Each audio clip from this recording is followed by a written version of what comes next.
Judiciary में बैठे हुए हाईएस्ट जुडिशियल ऑफिसर सीजेआई सफाई दें और वह व्यक्ति जो उन पर हमला कर रहा है, जुडिशरी पर हमला कर रहा है, वह बाकायदा घोषणा करे कि मुझे इस बात को लेकर कोई पश्चाताप नहीं है। यदि वाकई हमारे देश में स्थिति अब यह आ गई है कि हमारी जुडिशरी को और इस तरह के इंस्टीट्यूशंस को अकाउंटेबल होना पड़ेगा टुवर्ड्स रिलीजियस फंडामेंटलिस्ट, तब इसका मतलब है कि मामला कुछ ज्यादा गड़बड़ हो गया। गोरक्षक तय करेंगे कि किस प्रकार किस कानूनों को इंप्लीमेंट किया जाएगा।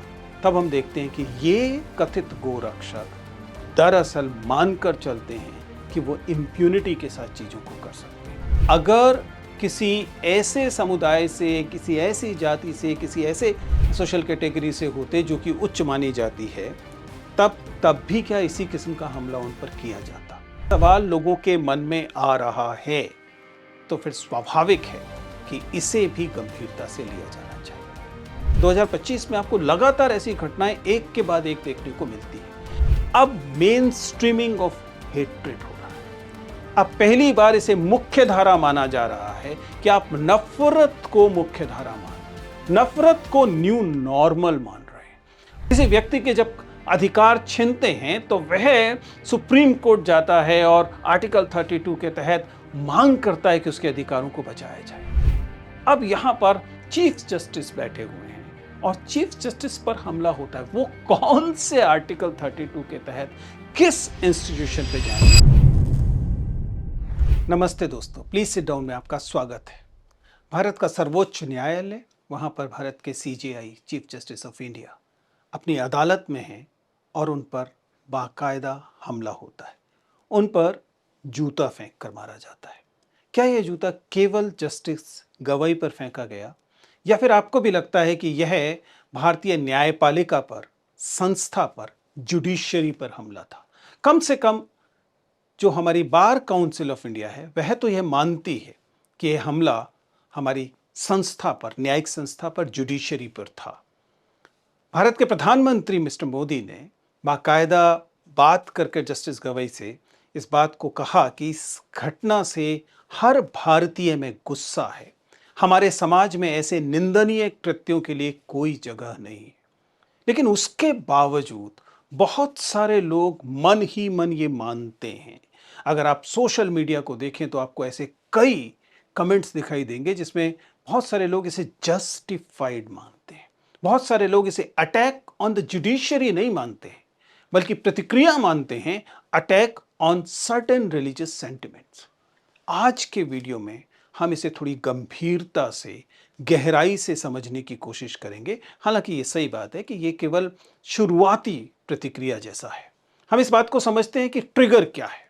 ट्रिगर यह है कि किसी वकील को या कुछ लोगों को, चंद लोगों को यह लगा कि जस्टिस गवई ने किसी मामले में, खजुराहो जो मामला है उसमें यह घोषणा की या एक कमेंट किया, प्रतिक्रिया की, जिसे मिसगाइडेड बैकलैश के तौर पर पूरे सोशल मीडिया में दिखाया गया कि भारत के जो मुख्य न्यायाधीश हैं वे खजुराहो में जो विष्णु की मूर्ति को लेकर सवाल था, उसमें लेकर उन्होंने जो टिप्पणियां की हैं वे आपत्तिजनक है। बड़ी रोचक बात यह है कि ये जो जस्टिस गवई पर जूता फेंकने की घटना हुई, उस घटना के बाद जस्टिस गवई ने इस बात की सफाई दी कि नहीं, मेरी बात को, मैं सभी धर्मों का सम्मान करता हूं और मेरी बात को आउट ऑफ कॉन्टेक्स्ट लिया जा रहा है।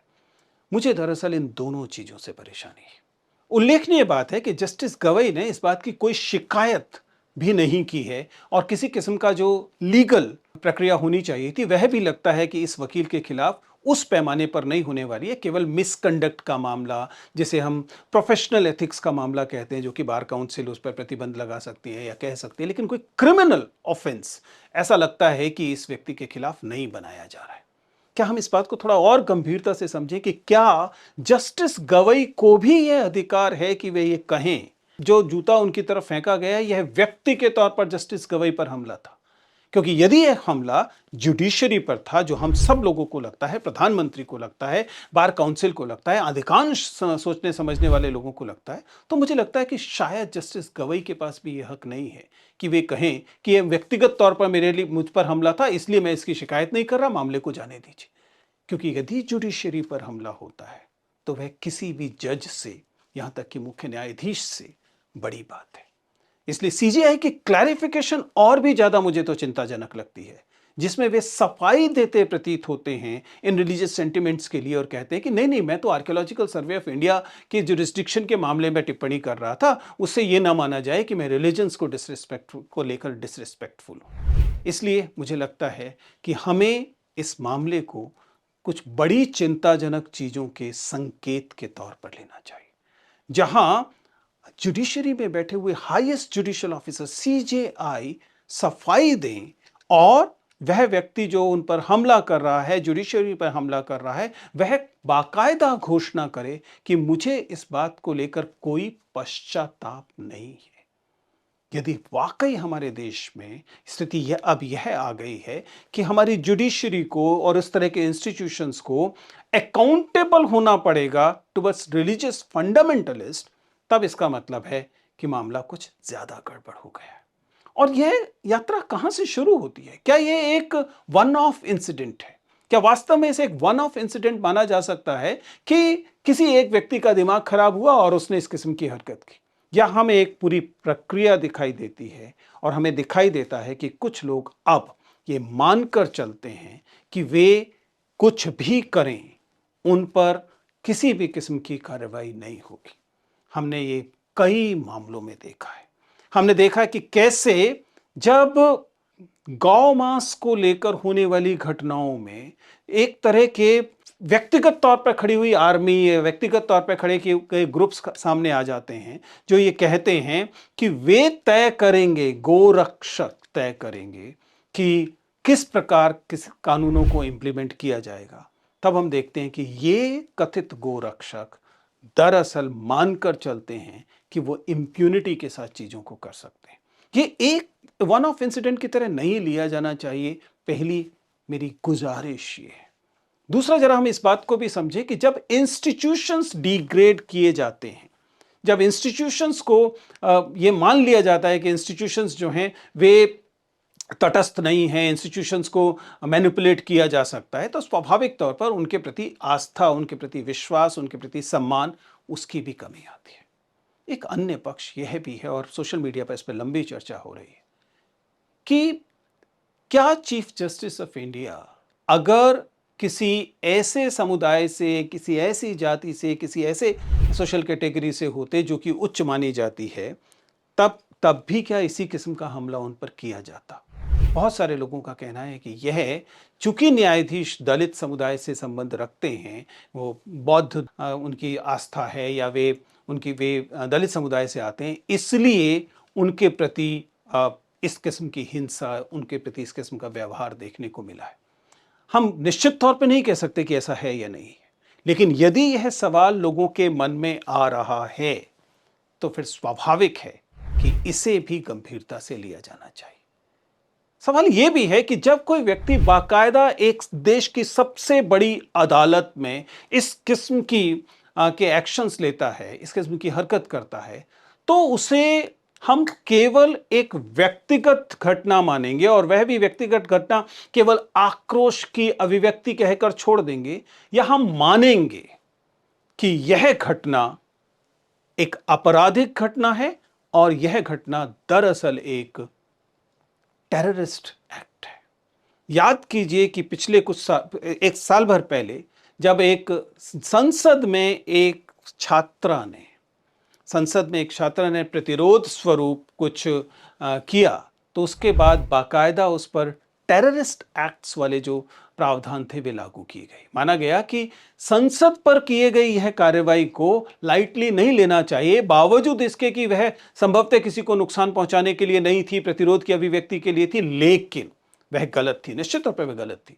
लेकिन उस समय हम लोगों को याद आया कि यह एक तरह की आतंकवादी घटना जैसा है, क्योंकि जब आप इंस्टीट्यूशंस को डिग्रेड करते हैं, अंडरमाइन करते हैं, तो वह व्यक्तियों को अंडरमाइन करने से भी ज्यादा होता है।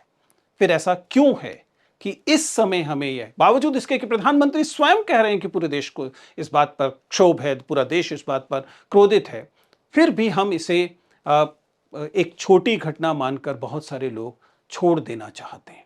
इसलिए इस बात को भी ध्यान दीजिएगा कि यह घटना जोड़ी जा रही है इस बात से कि किसी धार्मिक समुदाय की भावनाओं को देश के मुख्य न्यायाधीश ने चोट पहुंचाई, इसलिए किसी व्यक्ति का ऐसा करना ठीक है।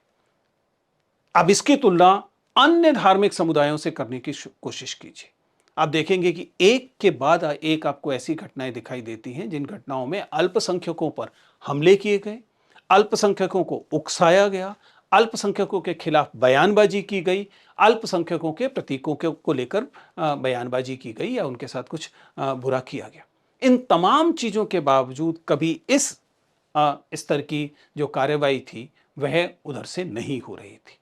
कुल मिलाकर हम जो कहने की कोशिश कर रहे हैं वह यह है कि इस घटना को यदि आज गंभीरता से नहीं लिया जाता, तब देश का संविधान और देश की संस्थाएं मातहत संस्थाएं मान ली जाएंगी सर्टेन रिलीजियस सेंटिमेंट्स को लेकर।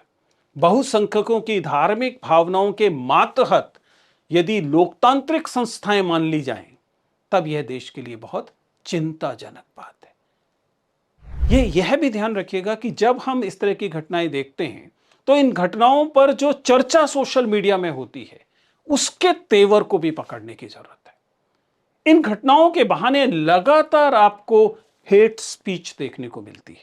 ये हेट स्पीच कभी अल्पसंख्यक समुदाय को लेकर होती है, ये हेट स्पीच कभी कभी दलित समुदाय को लेकर होती है, ये हेट स्पीच कभी कभी ऐसे लोगों को लेकर होती है जिन लोगों को एंटी नेशनल कह दिया जाता है, अर्बन नक्सल कह दिया जाता है या इस तरह की अन्य संज्ञाएं दी जाती है। यानी कि इस तरह की घटनाएं एक अवसर दे देती हैं बहुत सारे लोगों की नफरत को और ज्यादा बलवती होने का और अभिव्यक्ति पाने का। अगर आप पिछले कुछ समय से देखें तो आप एक स्पाइक देखते हैं।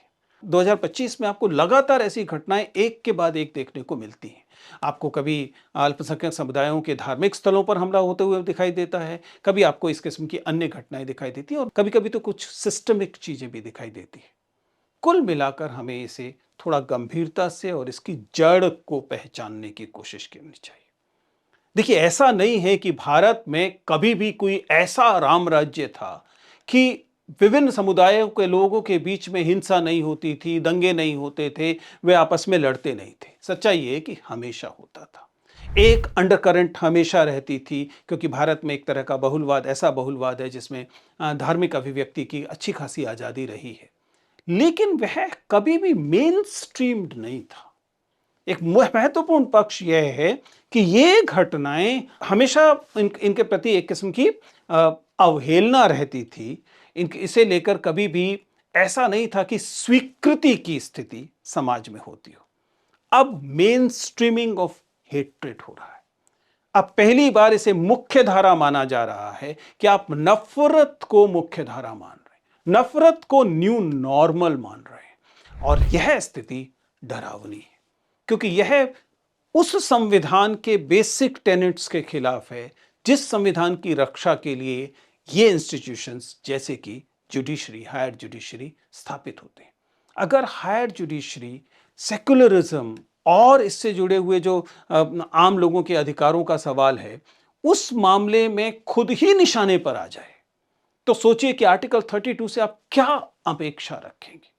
किसी व्यक्ति के जब अधिकार छीनते हैं तो वह सुप्रीम कोर्ट जाता है और आर्टिकल 32 के तहत मांग करता है कि उसके अधिकारों को बचाया जाए।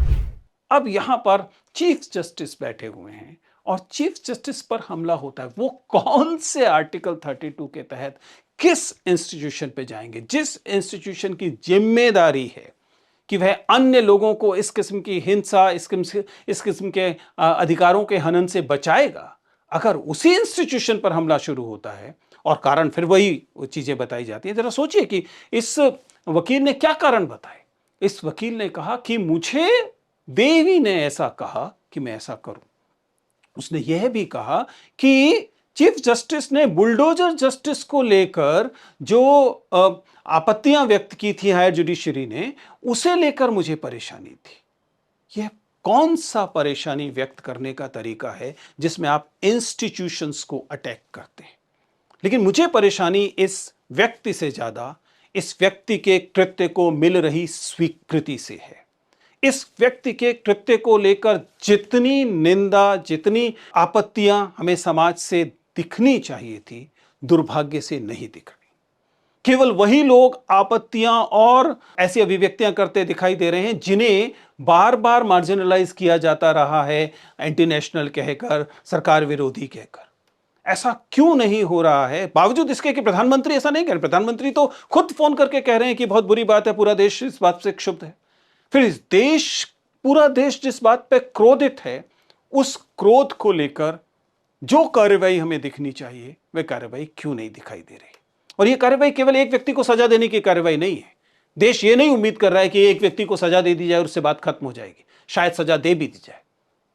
सवाल यह है कि ऐसा करने को लेकर जो सेंस ऑफ इंप्यूनिटी है, जो जो लोगों में यह धारणा है कि वह ऐसा कुछ करेंगे और उनका कुछ नहीं होगा, उनके पास तो संरक्षण है। इस भावना को अटैक करने के लिए, इस भावना को समाप्त करने के लिए हम एक व्यक्ति के तौर पर, समाज के तौर पर, संस्थाओं के तौर पर क्या कर रहे हैं। और यह सब बात हवा में नहीं आई है। जैसा मैंने कहा कि इसे लेकर एक मास एक्सेप्टेंस है। यह मास एक्सेप्टेंस जिस चीज की मांग करती है वो सरकारी कार्रवाई मात्र नहीं है, वह ऐसी पॉलिटिकल स्ट्रेटेजी की मांग करती है। जो पॉलिटिकल स्ट्रेटेजी इस बात को समझे कि जो डिविसिव पॉलिटिक्स है, जो कम्युनल रिटोरिक है, कम्युनल रिटोरिक जिस तरीके से, जितनी तेजी से वोटों में तब्दील होता है, उस प्रक्रिया को रोकने की जरूरत है। जब जब हम देखेंगे कि कम्युनल रिटोरिक से मिलने वाले इंसेंटिव कम हो जाएंगे, जब हम देखेंगे कि आप सांप्रदायिक विद्वेष बढ़ाएंगे और बदले में आपको निर्वाचित कर लिया जाएगा, ऐसा होना बंद होगा, तब हम मानेंगे कि वास्तव में सोसाइटी ने एक्ट किया। वरना हम एक एक करके इन इंस्टीट्यूशंस को अपने सामने कोलैप्स होते, कॉम्प्रोमाइज होते हुए देखेंगे। सोचिए कि इस घटना के बाद किसी भी जज के लिए मुश्किल हो जाएगा, हाई कोर्ट के जजेस के लिए मुश्किल हो जाएगा, सुप्रीम कोर्ट के जजेस के लिए मुश्किल हो जाएगा, छोटे कोर्ट्स के जजेस के बारे में तो भूल ही जाइए कि वे जिस समय उनके सामने इस प्रकार के सांप्रदायिक मामले आएंगे तो उन्हें क्या एक्शन लेना है। अगर चीफ जस्टिस पर जूता फेंका जा सकता है तो एक डिस्ट्रिक्ट कोर्ट के जज के साथ तो न जाने क्या किया जा सकता है। एक हाई कोर्ट के जज के लिए तो और मुश्किल हो जाएगा। इसलिए हमें इस बात को ज्यादा गंभीरता से लेना। ये जस्टिस गवई के सम्मान का सवाल नहीं है। इसलिए मैं तो जस्टिस गवई की इस बात से भी सहमत नहीं हूं कि मैं तो इसे इग्नोर करने लायक बात मानता हूं, मैं इस पर कोई प्रतिक्रिया नहीं दूंगा, क्योंकि मामला जस्टिस गवई पर हुए हमले का नहीं है। मैं तो जस्टिस गवई को भी यह अधिकार नहीं मानता हूं कि वे इसको व्यक्तिगत घटना मानकर छोड़ दें। यह घटना महत्वपूर्ण, डरावनी और बहुत आशंकाओं को पैदा करने वाली घटना है, क्योंकि इससे जो इनसिक्योरिटी पैदा होती है, वह इनसिक्योरिटी केवल जस्टिस डिलीवरी सिस्टम को तक नहीं रुकती, वह आम लोगों तक पहुंचती है। सोचिए कि एक आम शिक्षक, सोचिए कि एक आम व्यक्ति जब इन विषयों पर अपनी राय रखने लगेगा भविष्य में, तो वह कितना डरा हुआ होगा कि इन मामलों पर उसे कुछ नहीं कहना है, क्योंकि अगर उन्हें इस मामलों पर उसने कुछ भी कहा तो फिर उसके साथ किस किस्म की घटनाएं हो सकती हैं। ये जो निर्भय लोकतंत्र हम लोगों ने खड़ा किया था, लोकतंत्र में जो अभय, जो किसी नागरिक के पास उपलब्ध होना चाहिए था, मुझे लगता है कि यह घटना उस भय के, उस अभय के, उस निर्भयता के छीजने का एक उदाहरण है। इसलिए हमें यह लगता है कि इस देश के लोकतंत्र में ये एक बहुत डरावना, एक बहुत ही चिंताजनक दृश्य प्रस्तुत हुआ है और इसे लेकर हमें तुरंत चेत जाने की आवश्यकता है।